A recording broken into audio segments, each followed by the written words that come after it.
হাদিসে জুমার খুতবার কথা সংক্ষিপ্ত করার কথা রয়েছে, কিন্তু আহলে হাদিসের সকল মসজিদে 1 ঘন্টার মতো করে খুতবা দেয়। এই বিষয়ে কি বলবেন? জবাব, আমি এর আগেও বলেছিলাম এখানে, আজকেও সালাতের পরে আমি খতিব সাহেবরে বললাম যে আপনারা এত খুতবা লম্বা করেন কেন? কারণ এত লম্বা হওয়া সুন্নাহসম্মত নয়। সাধারণ আলোচনা ঘন্টার পর ঘন্টা হোক, সীমাবদ্ধতা নেই, কিন্তু খুতবার সীমাবদ্ধতা রয়েছে। সহিহ মুসলিমের হাদিস, আল্লাহ রসুল সাল্লাল্লাহু আলাইহি ওয়াসাল্লাম বলেন যে মানুষের বিজ্ঞতার পরিচয় হলো জুমার সালাত দীর্ঘ হবে আর খুতবা ছোট হবে, সংক্ষিপ্ত হবে।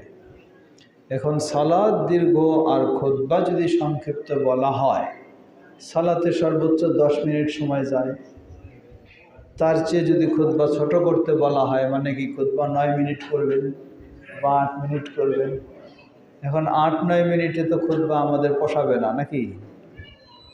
আরবি ভাষায় 8-9 মিনিট খুতবা যদি হয়, আলহামদুলিল্লাহ, বিশাল খুতবা হয়ে যাবে। কিন্তু আমাদের যেহেতু শ্রোতাদেরকে বাংলায় বোঝাতে হয়, সেটা সর্বোচ্চ আপনি আধা ঘন্টা নিলেন, কিন্তু ওই 1 ঘন্টা বলে চলে যাবে, এটি সুন্নাহসম্মত নয়। আমি এর আগেও বোধহয় এখানেও বলেছি আপনাদেরকে। এখানে হয়তো আপনারা বলবেন যে বাজারের অনেক মুসল্লিরা বিলম্বে আসে বা ইত্যাদি ইত্যাদি। আপনারা যদি 1:30টাও শেষ করেন, তারপরেও দেখবেন মুসল্লিরা আছেই। এরপরও একটাই করতে পারেন, সেটা আপনারা 12:15টায় না করে 12:30টায় শুরু করলেন, 1টায় বা 1:05-এ শেষ করলেন, তাহলে শর্টও হলো, আর যারা পিছিয়ে পড়ে থাকে তাদেরও একটু সুযোগ দেওয়া হলো। আল্লাহু আ'লাম।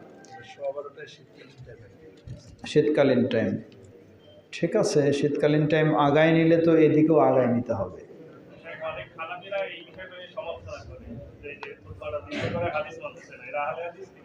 হ্যাঁ, তারা ইচ্ছা করে সমালোচনা করবেই, তারা তো সুযোগ খোঁজে কোনটারে সমালোচনা করা যায়। তা আমরা কেন সমালোচনার সুযোগ দিব? এটাও কথা, আমরা কেন সুযোগ দিব? প্রয়োজনে আলোচনা অন্য সময় আরও বেশি হবে, অসুবিধা নেই, কিন্তু খুতবাটা আপনারা আধা ঘন্টা, খুব বেশি হলে 35 মিনিট, এর বেশি না যাওয়াই উচিত। আমাদের অনেক অনেক বড় বড় বক্তারাও আছেন, খুতবা একেবারে লম্বা করতে করতে 1 ঘন্টাও পার করে দেন। এটি কখনো উচিত নয়। কারোর উপর বদনজর লাগলে বুঝবো কিভাবে যে বদনজর লেগেছে? জবাব, বদনজর বোঝার ভাব বা বোঝার পদ্ধতি বা উপায় হলো, যদি দেখা যায় যে সাধারণ রোগের মতো নয়, অথবা রোগের মতো বোঝাচ্ছে, চিকিৎসা হচ্ছে, কিন্তু এরপরেও আরোগ্য হচ্ছে না, অথবা কারো প্রতিহিংসা রয়েছে বা এই ধরনের মনোভাব রয়েছে, কোনো প্রতিবেশী হোক বা আত্মীয় বা হোক বা ইত্যাদি ইত্যাদির মাধ্যমে সেটি বোঝা যেতে পারে। আল্লাহু তাআলা আ'লাম।